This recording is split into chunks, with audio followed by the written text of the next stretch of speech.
Hello दोस्तों, नमस्कार। आप सभी का स्वागत है target classes with Harish sir में। इस वीडियो में हम फिजिकल एजुकेशन से रिलेटेड कुछ इंपॉर्टेंट क्वेश्चन डिस्कस करेंगे जो आगामी टीजीटी और पीजीटी के एग्जाम्स के लिए बहुत उपयोगी होंगे। और जो लोग भी हमारे चैनल पर नए हैं वो चैनल को सब्सक्राइब करके बेल आइकन को प्रेस कर दें, जिससे किसी भी नए वीडियो का नोटिफिकेशन सही समय से मिल सके। तो स्टार्ट करते हैं आज का फर्स्ट क्वेश्चन।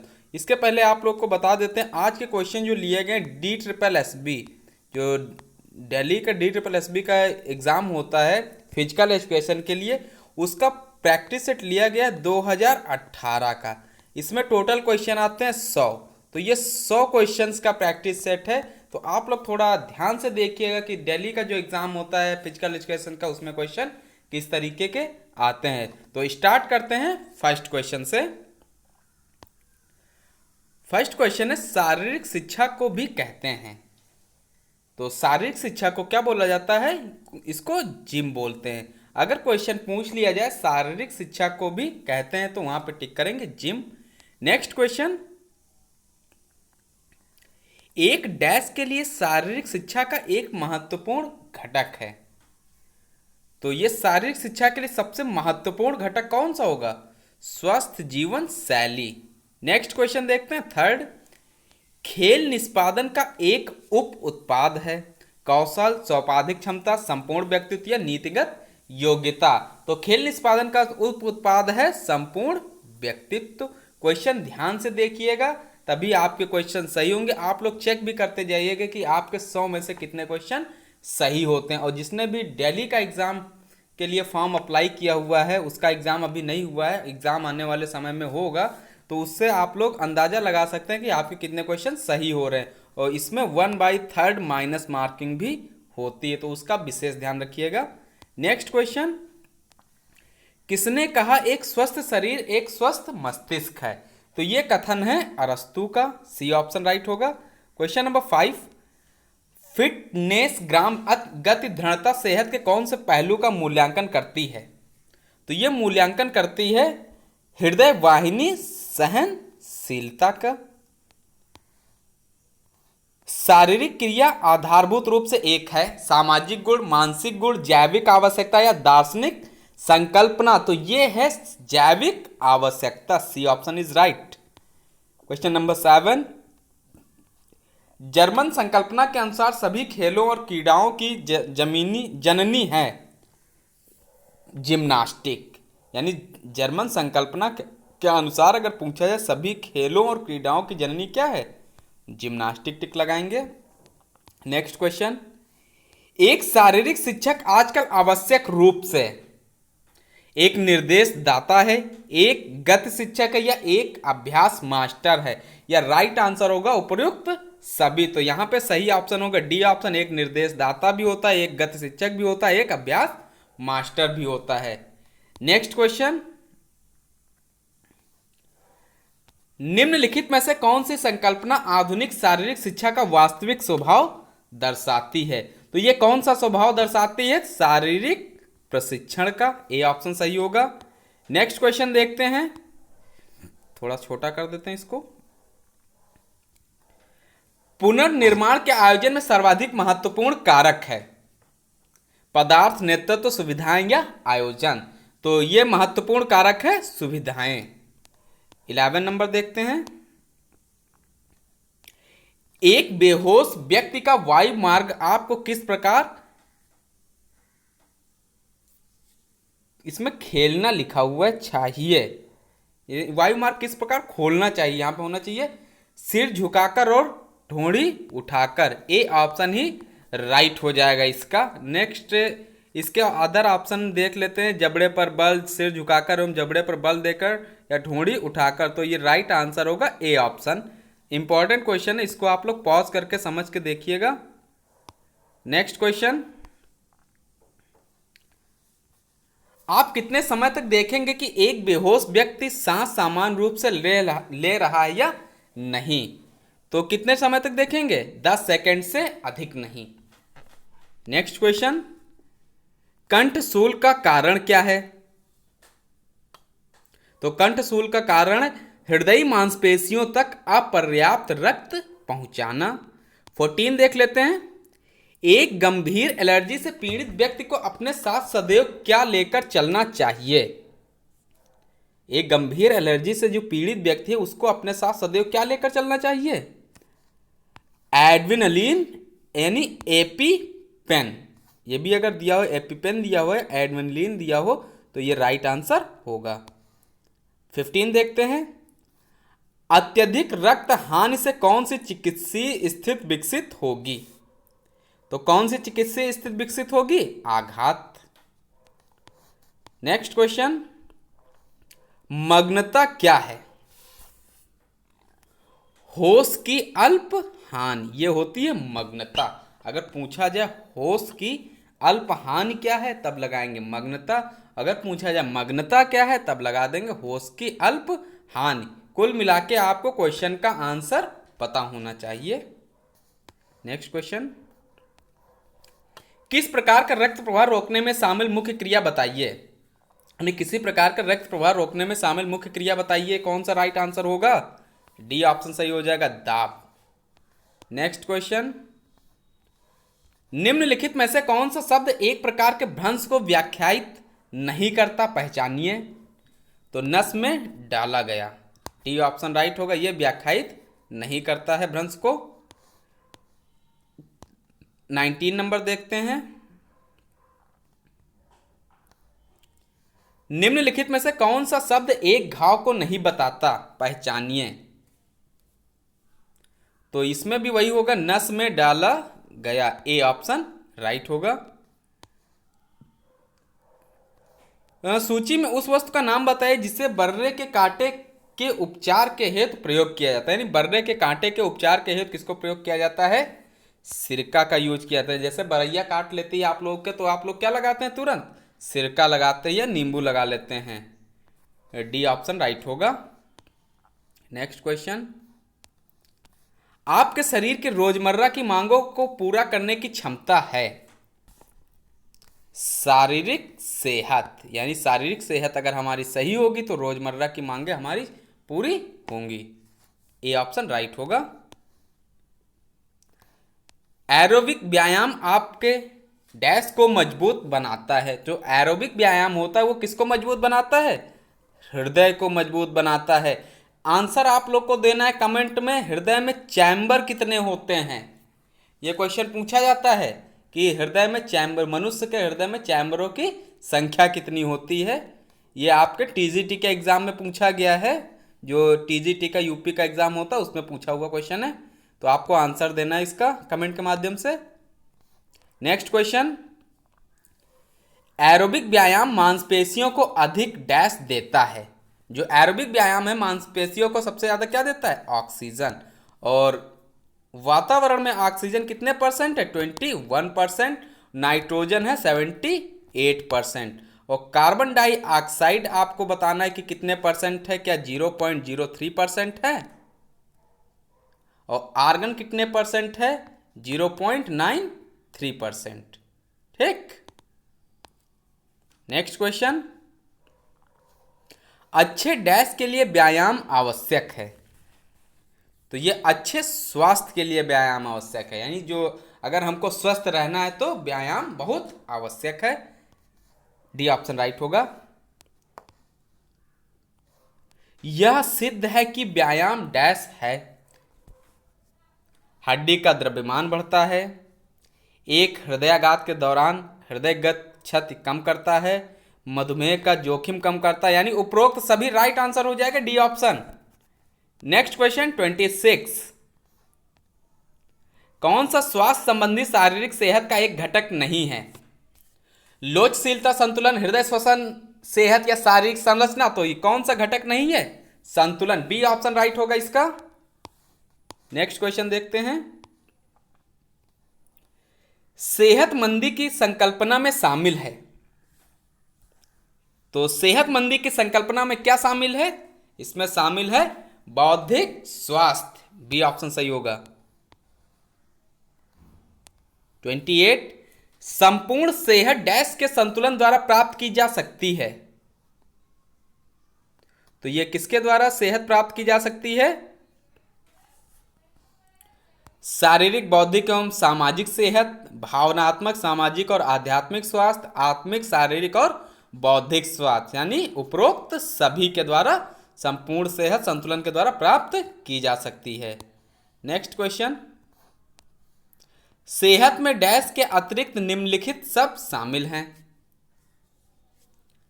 यानी सेहत में डैश, यहां क्वेश्चन पूछा के अतिरिक्त सब शामिल हैं, तो के अतिरिक्त पूछ लिया गया, तो यहां पे राइट आंसर होगा व्यावसायिक स्वास्थ्य।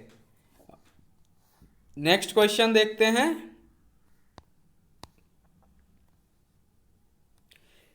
किसी सुधर रही शारीरिक सेहत में सफलता प्राप्त करने की कुंजी है। यानी किसी शारीरिक सेहत में सुधार हो रहा है तो उसकी कुंजी क्या है सफलता प्राप्त करने की? लक्ष्य का निर्धारण, यानी डी ऑप्शन सही होगा। 31 क्वेश्चन, बाल और सॉकेट प्रकार का जोड़ है। बाल और जो सॉकेट होते हैं वो किस प्रकार का जोड़ है? त्रिध्रुवी जोड़ है, त्रिधुरीय जोड़ है। नेक्स्ट क्वेश्चन, भारी वजन प्रशिक्षण के कारण मांसपेशियों के द्रव्यमान में वृद्धि डैश कहलाती है। तो ये क्या कहलाती है? मांसपेशीय अतिपुष्टि कहलाती है। जो भारी वजन प्रशिक्षण है उसके कारण क्या होता है? मांसपेशी अतिपुष्टि के द्रव्यमान में वृद्धि कहलाती है। नेक्स्ट क्वेश्चन 33, मेरुरज्जु का कार्यात्मक विभाजन है। जो मेरुरज्जु है उसका कार्यात्मक विभाजन क्या होगा? शारीरिक संवेदी। नेक्स्ट क्वेश्चन 34, मानव शरीर में मुख्य लार ग्रंथियां कितनी हैं? तो मानव शरीर में मुख्य लार ग्रंथियां हैं 6। 35, कौन सी धमनी हृदय को रक्तापूर्ति वहन करती है? तो ये फुसफुस धमनी होगी। इंपॉर्टेंट क्वेश्चन है ये, अदर एग्जाम्स में पूछा गया है। 36 नंबर देखते हैं, स्कोलियोसिस से संबंधित एक आसानीय विकृति है। पैर, टांग, रीढ़ या उमड़। तो सी ऑप्शन सही होगा इसका। स्कोलियोसिस से संबंधित क्या है? रीढ़। 37, पिछली जांच की मांसपेशियां भी कहलाती हैं। ये कहलाती हैं हैमस्ट्रिंग। जो पिछली जांच की मांसपेशियां हैं वो क्या कहलाती हैं? हैमस्ट्रिंग कहलाती हैं। नेक्स्ट क्वेश्चन, तकनीकी शब्दों में मांसपेशियां खिंचाव कहलाता है। मोच, तनाव, घर्षण या विमूढ़ता। तो यह कहलाता है तनाव। यह तकनीकी शब्दों में मांसपेशियों में जो खिंचाव होता है वो क्या कहलाता है? तनाव कहलाता है। 39, मानव शरीर की सबसे छोटी हड्डी कौन सी है? जी मानव के शरीर में जो सबसे छोटी हड्डी होती है उसको क्या बोलते हैं? स्टेपस। जो कान की हड्डी होती है वो होती है। और आपको बताना है कि मानव शरीर की सबसे बड़ी हड्डी कौन सी होती है, यह आपको कमेंट के माध्यम से बताना। इसमें लगाना था आपको सबसे छोटी हड्डी, तो सी ऑप्शन सही होगा। स्टेपस या स्टेपिस लिखा हो, दोनों सही होते हैं। क्वेश्चन नंबर 40, निम्नलिखित में से एक स्थूल कवच जोड़ का बेहतरीन उदाहरण है। स्थूल कवच जोड़ का बेहतरीन उदाहरण क्या होगा? कलाई का जोड़, सी ऑप्शन। क्वेश्चन नंबर 41, क्षय रोग टीबी का एक उदाहरण है। तो इसमें आपका आंसर में दिया हुआ स्थानीय, लेकिन स्थानीय नहीं होगा, यहां पे महामारी आप लोग कर लीजिएगा। जो क्षय रोग, जो टीबी एक उदाहरण है किसका? महामारी का एक उदाहरण है। नेक्स्ट क्वेश्चन 42, क्षय रोग में जीवाणु सामान्यतः डैश पर आक्रमण करते हैं। जो क्षय रोग में जीवाणु हैं वो किस पर आक्रमण करते हैं? तो ये आक्रमण करते हैं सामान्यतः फेफड़ों पर। बी ऑप्शन सही होगा। 43 नंबर देखते हैं, वैंकोमाइसिन है, ये एक प्रतिजैविक है। क्वेश्चन नंबर 44, ये आज का क्वेश्चन है आप सभी के लिए। हैजा की वार्षिक घटनाएं विश्व भर में हैं। ये आपको कमेंट के माध्यम से बताना कि इसका राइट आंसर क्या होगा। 1 से 2 मिलियन होगा, 1 से 3 मिलियन होगा, 1 से 5 मिलियन होगा या 3 से 5 मिलियन होगा। ये आज का क्वेश्चन है। 44 नंबर जो पूछा जा रहा है ये आप लोग नोट कर लीजिएगा सही से। कमेंट के माध्यम से इसका आंसर दीजिएगा। नेक्स्ट क्वेश्चन देखते हैं 45। डैश के उन्मूलन के पश्चात पोलियो को मानव शिकारी के नाम से जाना जाता है। तो यह जाना जाता है छोटी माता के नाम से। हैजा विषाणु द्वारा उत्पन्न कुल है। तो इसका राइट आंसर होगा उत्पन्नन होगा, यहां पे उत्पन्नन, ये राइट आंसर होगा ए ऑप्शन। और आपके इसमें जो आंसर दिया हुआ था 8 दिया था, लेकिन राइट आंसर होगा आपका option number A. Next question 47। संक्रामक रोगों में शामिल है। तो ये संक्रामक रोगों में शामिल है ट्यूबरक्लोसिस। वैरिएला विषाणु को डैश के कारण के रूप में जाना जाता है। मलेरिया, खसरा, छोटी माता या चेचक। तो ये जाना जाता है छोटी माता के रूप में जाना जाता है। 49। मानवों में हैजा मुख्यता को प्रभावित करता है। ये किसको प्रभावित करता है? ये छोटी आंत को प्रभावित करता है। और खाने का पाचन भी कहाँ होता है? छोटी आंत में ही होता है। टीकाकरण डैश के लिए एक मुख्य नियंत्रण उपाय है। संक्रामक रोगों के, यानी संक्रामक रोगों के नियंत्रण के लिए टीकाकरण आवश्यक है। Next question. निम्नलिखित में से किस पोषकों के समूह की कमी से त्वचा प्रभावित होती है? आप लोग आंसर देख लीजिएगा। 4 ऑप्शन दिए हैं, बी ऑप्शन सही होगा। रायोफ्लेसिन, नियासिन, पायराडिक्सिन और पैंटोथैनिक अम्ल। Next question. विटामिन B6 की कमी के क्या प्रभाव हैं? तो एक्जिमा के कुछ प्रकार। विटामिन 6 की कमी के, B6 जो है इसकी कमी के क्या प्रभाव हैं? एक्जिमा के कुछ प्रकार। डी ऑप्शन सही होगा। और B6 का रासायनिक नाम आप लोग को बताया जा चुका है। आप लोग कमेंट के माध्यम से इसका आंसर दीजिएगा। स्वास्थ्य शिक्षा के डैश विधि में व्यक्ति अपने विचारों और अनुभवों के विनिमय से सीखते हैं। समूह चर्चा। डी ऑप्शन सही होगा। पेडोलॉजी से रिलेटेड क्वेश्चन था। मोस्ट इंपॉर्टेंट क्वेश्चन आपका जीके में भी, इस तरीके का जो सामान्य अध्ययन का पेपर होता है उसमें भी पूछा जाता है। WHO से रिलेटेड क्वेश्चन। WHO की स्थापना कब हुई? तो WHO की स्थापना हुई 7 अप्रैल 1948 को। इसकी स्थापना हुई थी 7 अप्रैल 1948 को। और WHO का फुल फॉर्म होता है वर्ल्ड हेल्थ ऑर्गेनाइजेशन। इसका मुख्यालय स्थित है जिनेवा के स्विट्जरलैंड में, यानी स्विट्जरलैंड के जिनेवा में इसका मुख्यालय WHO का स्थित है। नेक्स्ट क्वेश्चन उसी से रिलेटेड है, WHO से। WHO के प्रथम महानिदेशक कनाडियाई चिकित्सक ब्रोक सिसहोम थे, जिन्होंने तक सेवा की। ये जो पहले महानिदेशक थे उन्होंने कब से कब तक सेवा की? तो इन्होंने सेवा की 1948 से 1953 तक। Next question 56।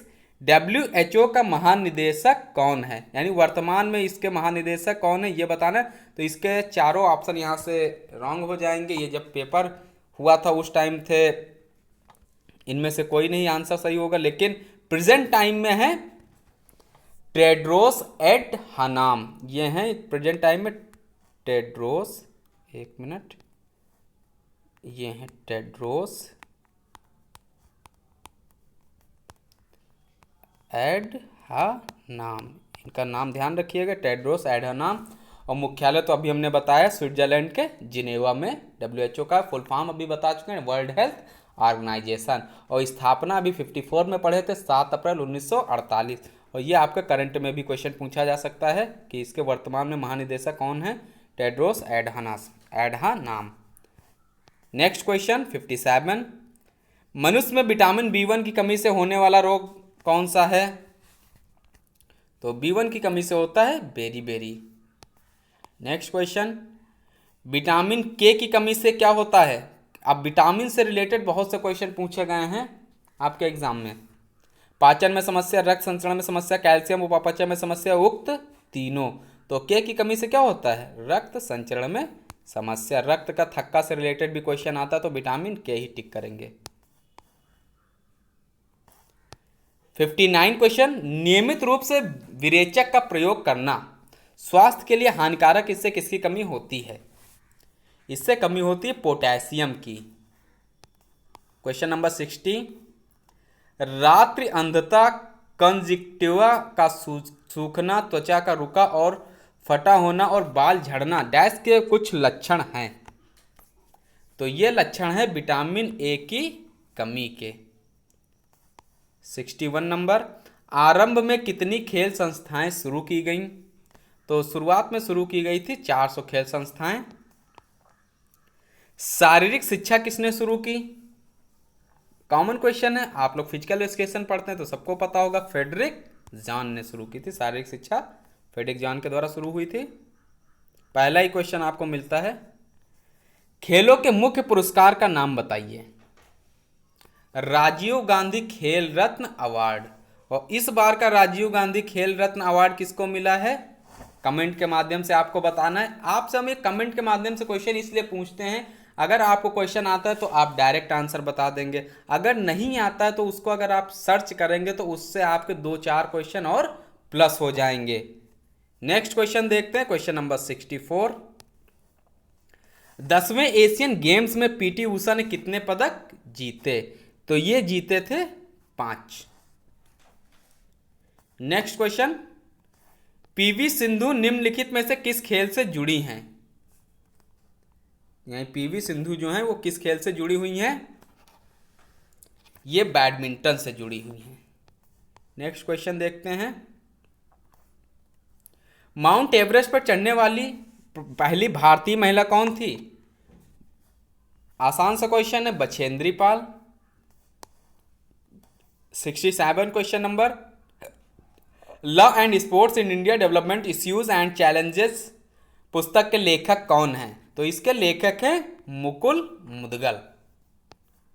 68, अंतर्राष्ट्रीय टेस्ट में हैट्रिक लेने वाला पहला भारतीय कौन है? तो ये पहले भारतीय थे टेस्ट क्रिकेट में हैट्रिक लेने वाले, हरभजन सिंह। और वनडे क्रिकेट में सबसे पहले किसने हैट्रिक ली है, उसका आंसर आपको बताना है। पहली बार एशियाई खेलों का आयोजन किस वर्ष हुआ? तो सबसे पहले एशियाई खेलों का आयोजन हुआ था 1951 में। भारतीय खेल प्राधिकरण के अध्यक्ष कौन हैं? तो ये जब क्वेश्चन पेपर हुआ था 2018 में, तो उस टाइम पे थे राज्यवर्धन सिंह राठौर, और प्रेजेंट टाइम में है नीलम कपूर। ये बनाई गई हैं 7 फरवरी 2018 को, ये नियुक्त हुई हैं इस पद पर। तो इस क्वेश्चन को आप लोग ध्यान रखिएगा। क्वेश्चन नंबर 71, मनोविज्ञान को डैश कहते हैं? आत्मा का विज्ञान। अब यहाँ पे मनोविज्ञान ये नहीं दिया है कि मन का विज्ञान कहते हैं, तो इसलिए टिक लगाएंगे आत्मा का विज्ञान। और मनोविज्ञान अगर दिया होता व्यवहारिक विज्ञान तो उसमें टिक लगाते व्यवहारिक विज्ञान। अब क्वेश्चन में जिस तरीके से आंसर दिए होंगे उस अकॉर्डिंग हमको टिक लगाना होगा। तो यहाँ टिक हो जाएगा आत्मा का विज्ञान। शब्द साइकोलॉजी से आया है, यानी जो शब्द साइकोलॉजी वो किससे आया है? ग्रीक शब्द से। लैटिन न टिक करिएगा, आप लोग तुरंत लैटिन टिक कर देते हैं। तो साइकोलॉजी शब्द जो आया है ये आया है ग्रीक शब्द से।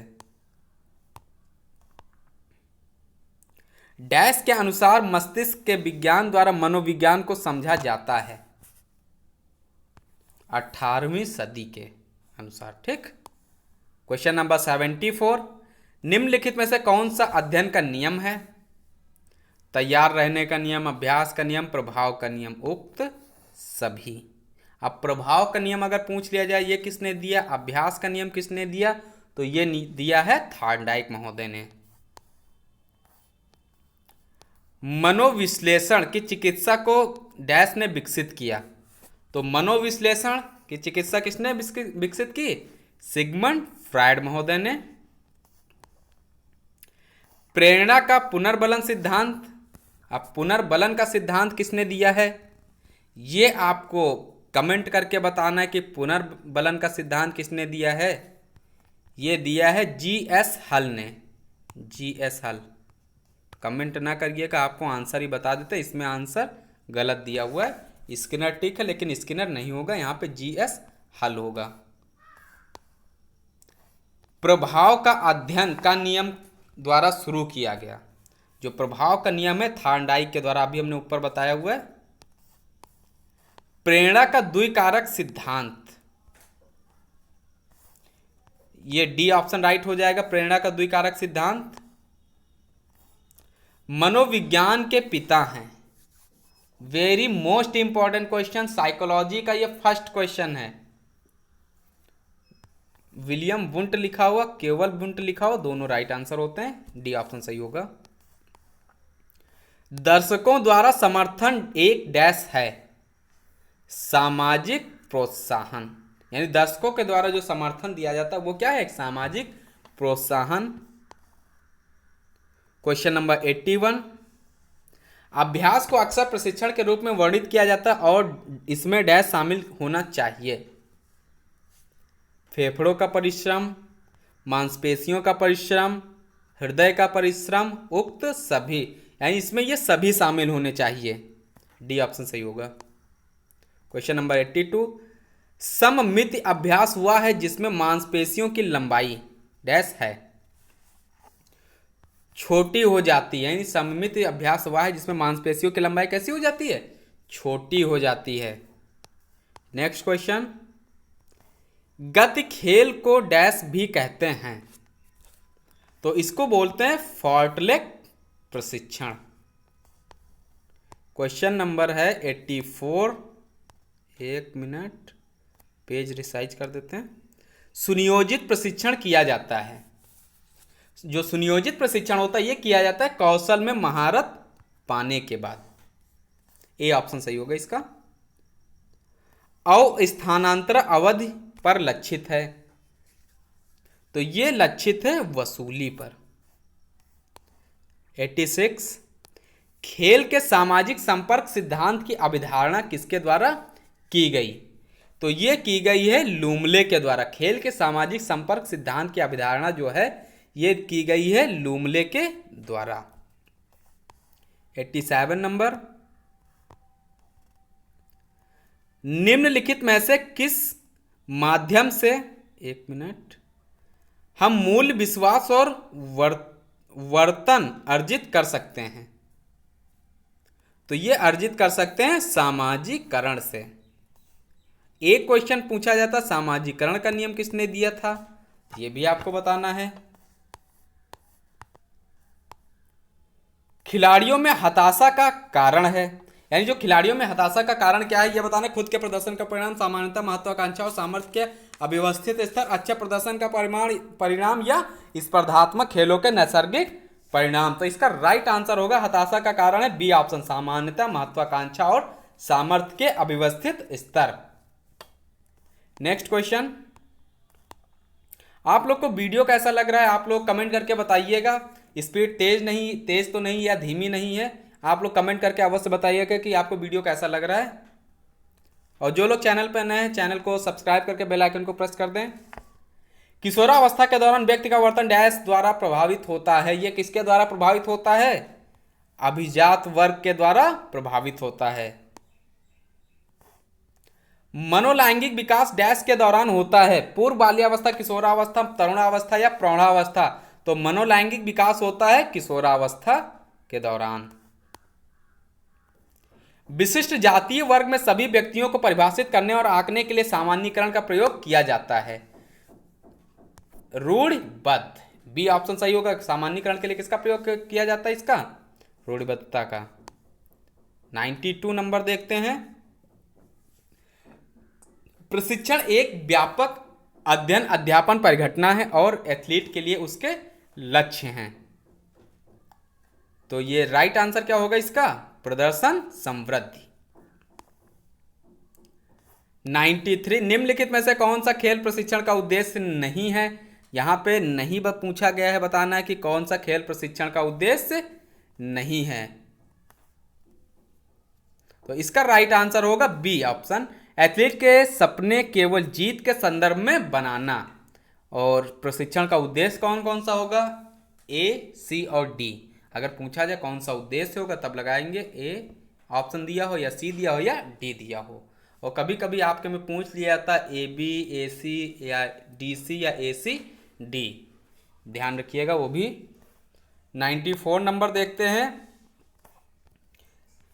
जब प्रशिक्षण भर एथलीट के सामर्थ्य से बहुत कम अधिक नहीं होता उसे कहते हैं, यहां भर का भार होगा अनुकूल भार, उसको क्या बोलते हैं? अनुकूल भार बोलते हैं।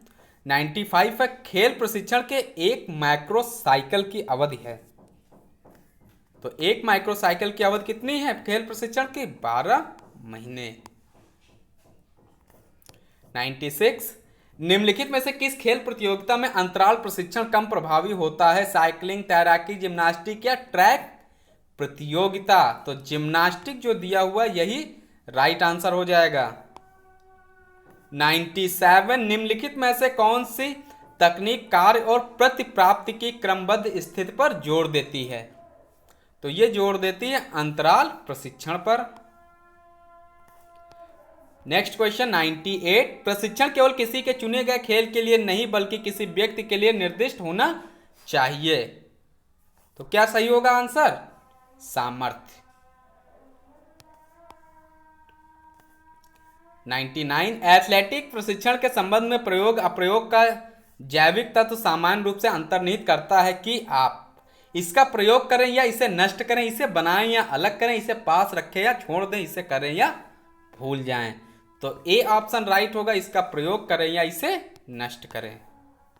100 क्वेश्चन नंबर, और ये 100 क्वेश्चन आपके जो 2018 में DSSP का एग्जाम हुआ था फिजिकल एजुकेशन का, उससे लिए गए हैं। तो आप लोग देखिएगा आपकी स्कोरिंग कितनी है, कितने क्वेश्चन आपके सही हुए हैं। और वीडियो आपको कैसा लगा आप लोग कमेंट करके अवश्य बताइएगा। और जितने भी क्वेश्चन हमने अभी आपसे पूछे हैं उसका भी आप लोग आंसर कमेंट के माध्यम से दीजिएगा।